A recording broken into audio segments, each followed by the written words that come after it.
Naquele tempo, houve entre os discípulos uma discussão para saber qual deles seria o maior. Jesus sabia o que estavam pensando. Pegou então uma criança, colocou-a junto de si e disse-lhes: quem receber esta criança em meu nome, estará recebendo a mim. E quem me receber, estará recebendo aquele que me enviou. Pois aquele que entre todos vós for o menor, este é o maior. João disse a Jesus: Mestre, vimos um homem que expulsa demônios em teu nome, mas nós lhe proibimos, porque não anda conosco. Jesus disse: não o proibais, pois quem não está contra vós, está a vosso favor. Palavras da salvação. Glória a vós, Senhor. Louvado seja nosso Senhor Jesus Cristo. Para sempre seja louvado. Então, meus queridos irmãos e irmãs, é sempre realmente uma alegria para nós podermos verdadeiramente nos alimentar desta palavra de Deus, que tem sido realmente para todos nós uma fonte, de cura e de libertação.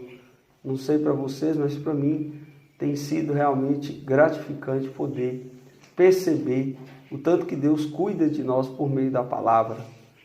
É a palavra de Deus que nos orienta e nos conduz todos os dias a sermos pessoas melhores, a sermos pessoas realmente abertas à vontade de Deus.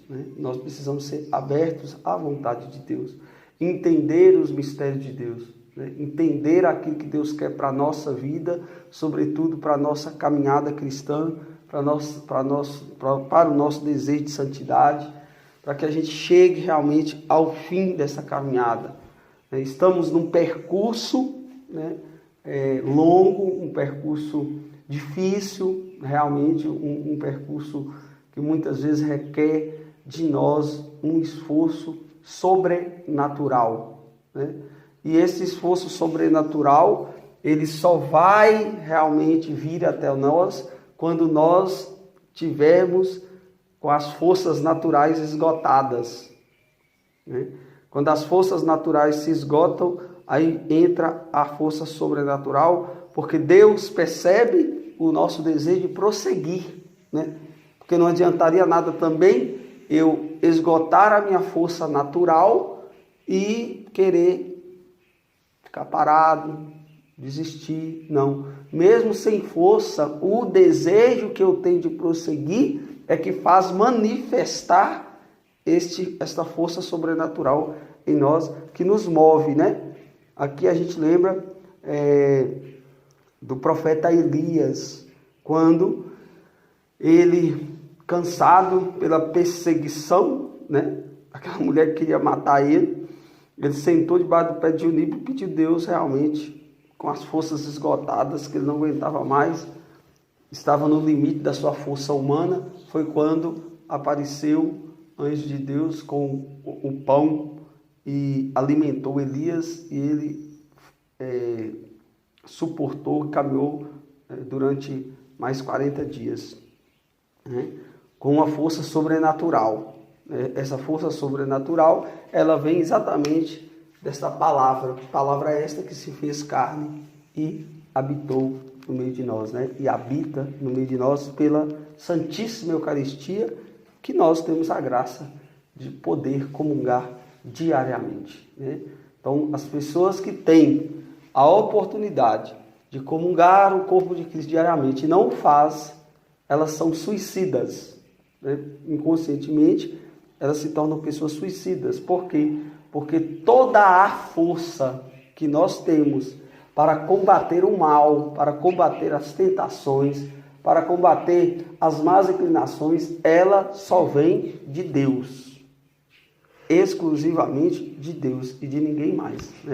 Então hoje nós estamos vendo aqui essa realidade na leitura do livro de Jó.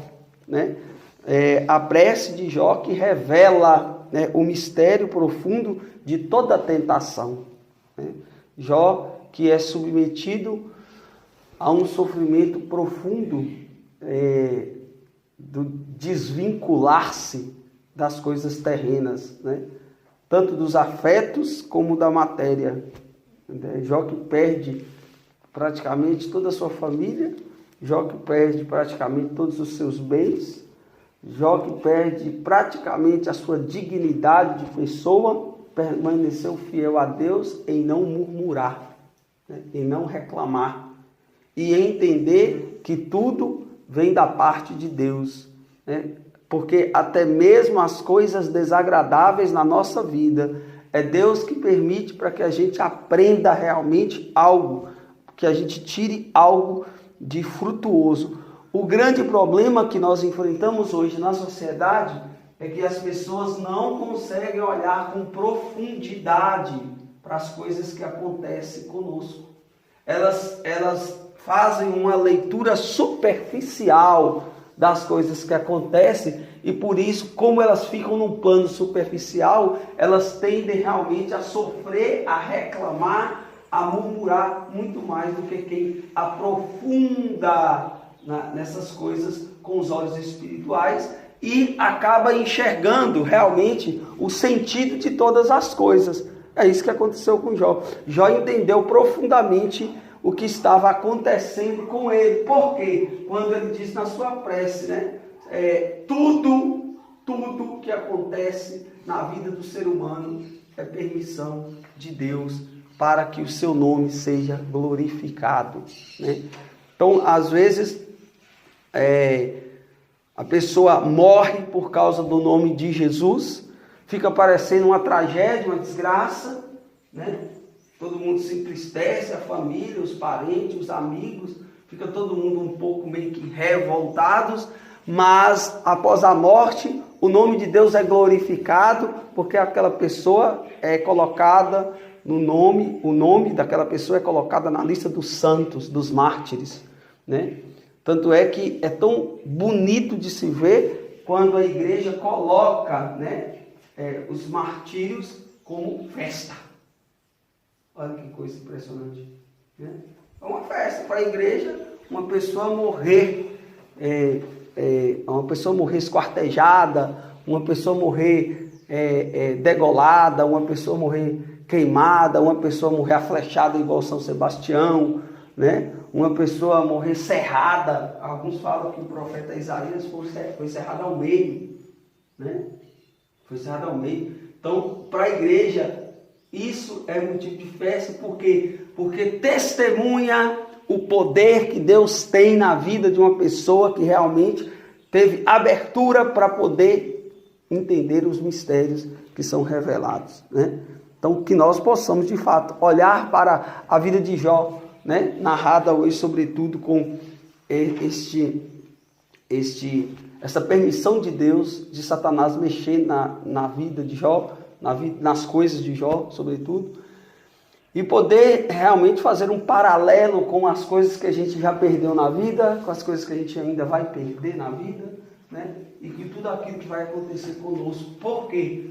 Porque nós estamos numa caminhada realmente em direção à pátria celeste, e nessa caminhada, de tempos em tempos, nós precisamos desfazer de algo por conta do cansaço, por conta das forças que vão acabando. Então, no fim, quando nós estivermos à porta para entrar no paraíso, com certeza nós estaremos sem nada nas mãos, somente com o coração transbordante de certeza que as coisas que eu fui abandonando no decorrer da caminhada não se compara com aquilo que eu encontrarei do outro lado da porta quando eu atravessar.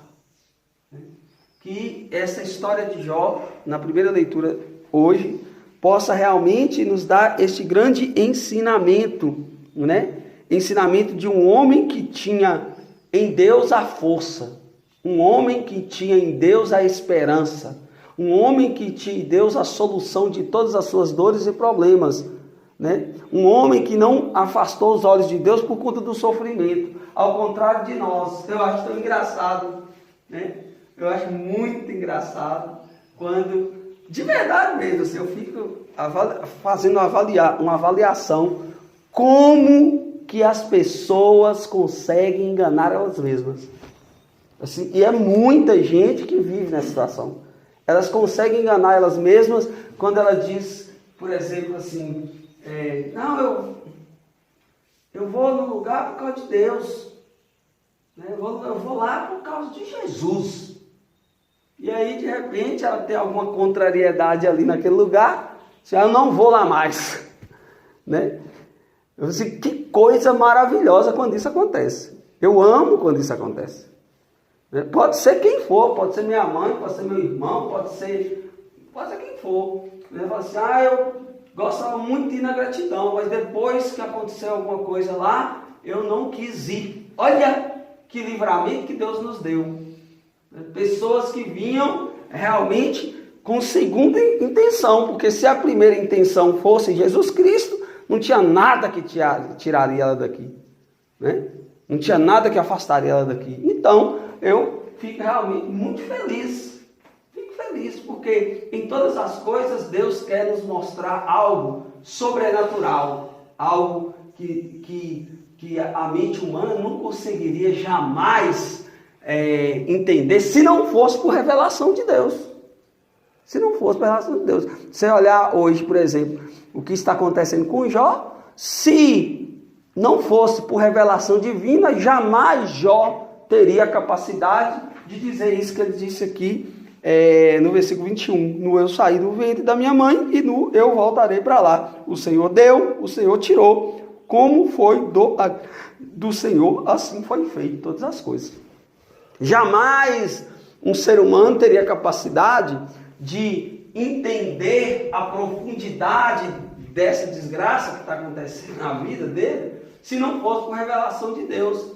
Se não fosse por uma intimidade com Deus. Agora, as coisas que mais me preocupam não é o fato da pessoa viver errado. Olha aqui, eu queria que você prestasse bastante atenção nessa fala aqui minha. O que mais me preocupa não é o fato da pessoa estar caminhando para o erro ou viver errado. O que mais me preocupa é quando a pessoa não consegue enxergar, que aí é gravíssimo. Como que a pessoa não consegue enxergar que está caminhando para o buraco, em direção ao buraco? E aí você vai falar com a pessoa, olha, você está caminhando para o buraco. A pessoa nunca mais vai conversar com você. Acho um absurdo isso. Sabe o que eu estava pensando esses dias? Que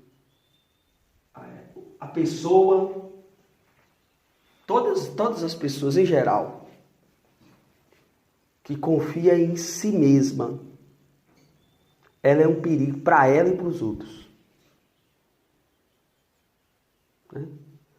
A pessoa que tem aquele discurso, né? Eu não sou assim. Eu não penso assim. Eu não vejo assim. Meus irmãos, tomemos cuidado. Se você é esse tipo de pessoa, tome cuidado com você. Se você é esse tipo de pessoa, tome cuidado com você. E se você conhece alguém perto de você, que tem esse tipo de discurso, tome cuidado com essa pessoa. Tome cuidado com essa pessoa. Porque por experiência própria de vida, de missão, de experiência com Deus, eu vi grandes homens e grandes mulheres de Deus, homens tremendos. Olha, gente, homens tremendos. Eu não estou falando de homens da Bíblia, não. Eu estou falando de homens que eram amigos meus. Homens tremendos na fé. Homens tremendos na virtude. Mulheres tremendas na fé. Mulheres tremendas na virtude. Por conta dessa soberba, desse orgulho de achar que comigo não, hoje estão na lama. Ao contrário de Jó. No coração de Jó, pela postura que ele adotou aqui diante do problema, eu tenho certeza absolutíssima que Jó sempre se preparou para que um dia pode ser que aconteça comigo. Pode ser que aconteça comigo. Pode ser que aconteça comigo. Pode ser que aquilo aconteça comigo um dia. Porque tudo começa muito devagar. Né? Começa muito devagar. Quantos adultérios começou com amizade? Isso é fato. Né? Quantos roubos de banco começou com o roubo de uma bala? Com um roubo dentro de casa, com pegar escondido do pai e da mãe e não avisar. Não pense em nós, meus irmãos, que as coisas é do jeito que a gente vê, porque não é. Eu quero ensinar para vocês a olhar com mais profundidade todas as circunstâncias que nós vivemos. Não caia na tentação de achar que as coisas é do jeito que a gente está vendo. Porque não é. Porque existe um mistério na vida espiritual que muitas vezes é insondável pela mente humana e que só será compreendido por revelação de Deus. Por revelação de Deus. E para que Deus possa nos revelar, nós precisamos estar unidos a eles 24 horas na mente. Na mente, 24 horas. Se você, mulher ou homem, se você estiver ligado a Deus 24 horas, eu tenho certeza absoluta que mais cedo ou mais tarde, Deus irá te revelar as profundidades de todas as situações que acontecem na sua vida, até mesmo as desgraças. Hoje eu consegui entender muito bem, claramente, muito bem o que Deus fez com a minha vida, quando Ele me permitiu me tornar um usuário de droga, me tornar um malandro, me tornar um vagabundo, me tornar um prostituto. Hoje eu consigo entender muito bem, porque Deus, graças à sua bondade e misericórdia, deu um olhar profundo para os mistérios do sofrimento, que tem a função, que tem o intuito de edificar o homem para o céu. Glória a Deus. Edificar o homem para o céu. Nós não podemos, de maneira alguma, baixar a guarda. Lembre-se que você foi escolhido para poder ser um modelo, um ícone, uma imagem. Lembre-se que nós, missionários, nós não temos, e aqui eu vou repetir de novo, mas eu vou explicar de novo, nós não temos compromisso com as coisas terrenas. E nós temos realmente que ficar ligados, antenados.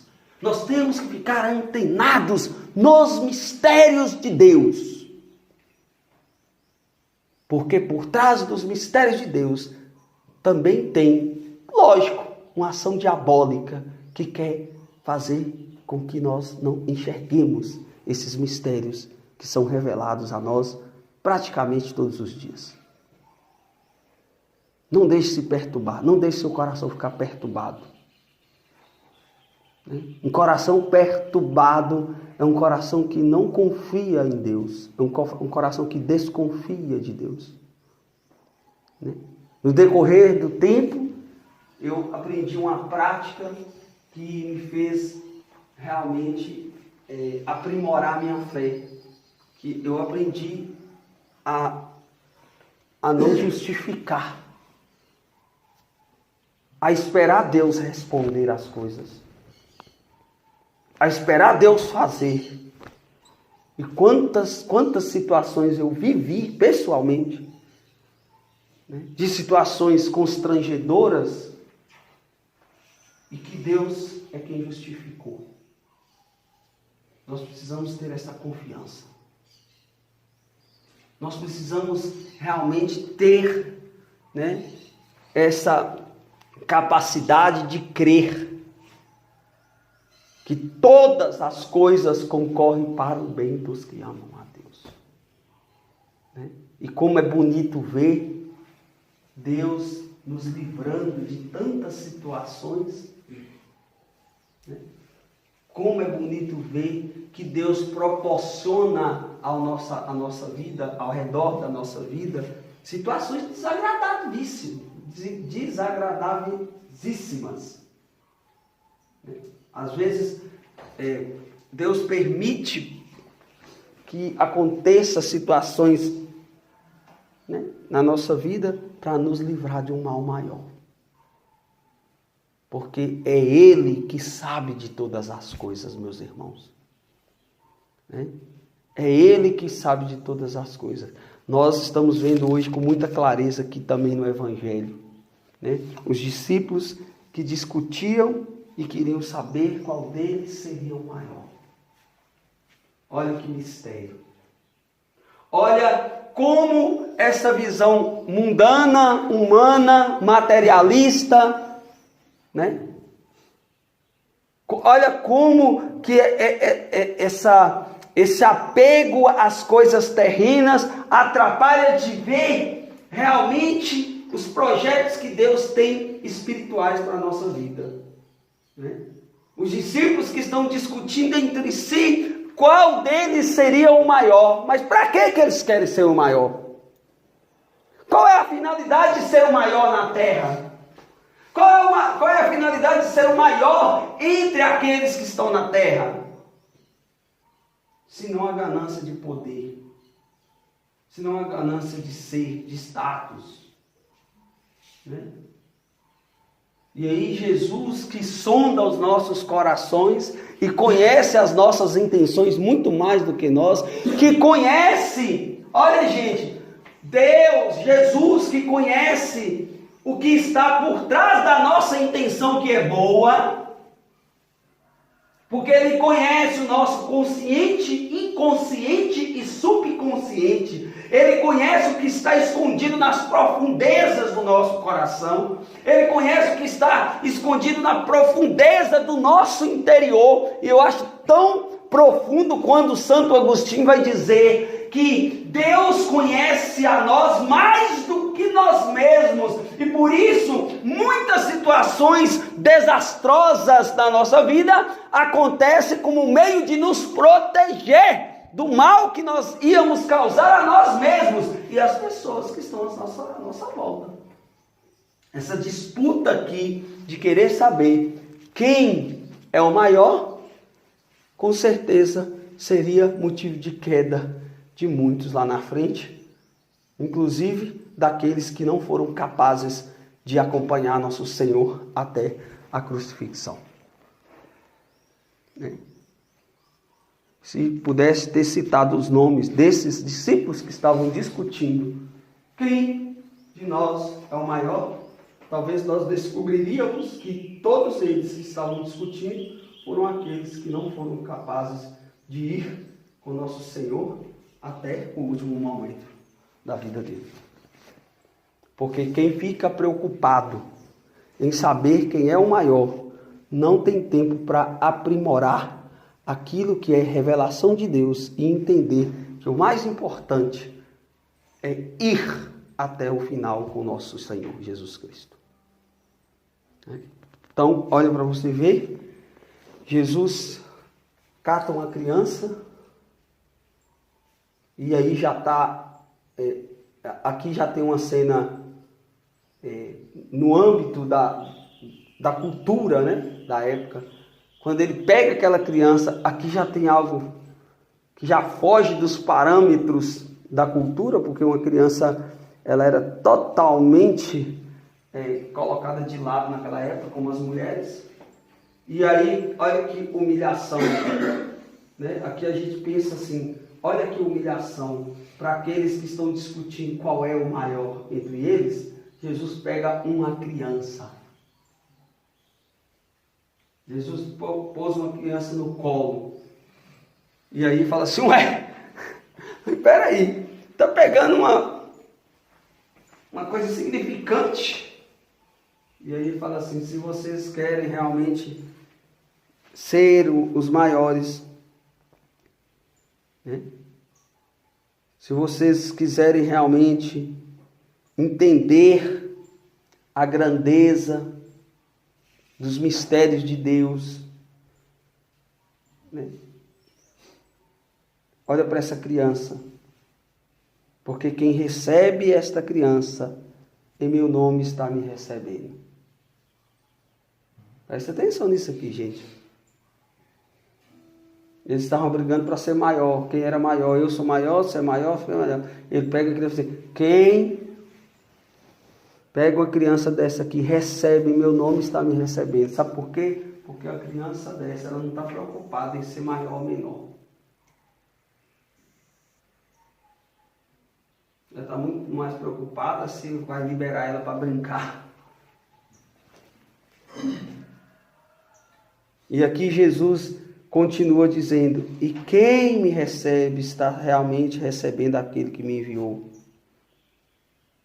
Pois aquele dentre vós que for o menor, este é o maior. Gente, isso precisa ficar gravado na nossa mente, para que a gente possa deixar essa palavra se tornar carne no nosso coração. Se você tiver interesse de algum dia ser maior diante de Deus, cada vez se diminua. João Batista deixou isso bem claro, né? Que ele cresça e que eu diminua. Olha o que o poder faz com as pessoas.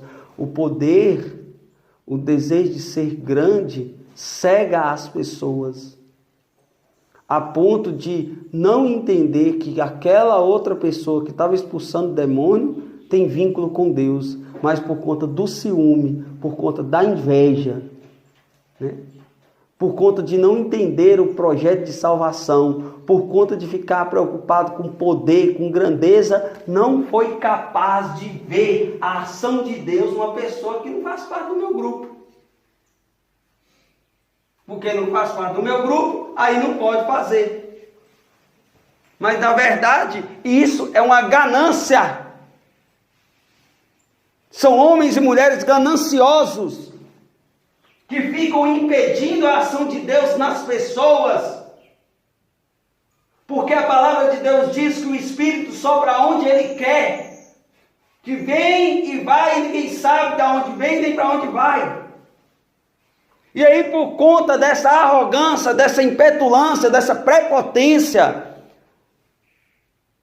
desse desejo de ser maior do que os outros, eu não consigo enxergar a ação de Deus em ninguém, a não ser em mim, a não ser no meu grupo. Jó, meus irmãos, foi capaz de enxergar a ação de Deus na maior desgraça da sua vida. Mesmo sendo realmente Satanás que fez tudo aquilo, mas Jó não abriu mão de dizer que se Satanás mexe com alguma coisa, é porque Deus permitiu que ele fizesse, e permitindo que fizesse, mas cedo ou mais tarde, Deus retribuiria tudo em dobro. Porque quando Deus permite qualquer situação na nossa vida e na vida de alguém que busca a Cristo, é porque Ele quer tirar um bem maior. Lembre-se, meus irmãos, e aqui eu encerro. Olhando para Jó e olhando para essa situação dos discípulos de hoje. Lembre-se que Deus jamais dará a nós aquilo que nós não podemos suportar. E diante de uma fraqueza, diante de um desânimo, diante de uma situação que possa constranger ou tirar você realmente daquilo que é projeto de salvação, lembre-se da graça de Deus. Lembre-se do que São Tomás disse, né? A graça sobrepõe a natureza. No momento de fraqueza, no momento de desolação, no momento de tristeza, no momento de desânimo, lembre-se que a graça de Deus sobrepõe a natureza. Quem está triste? Quem está desanimado?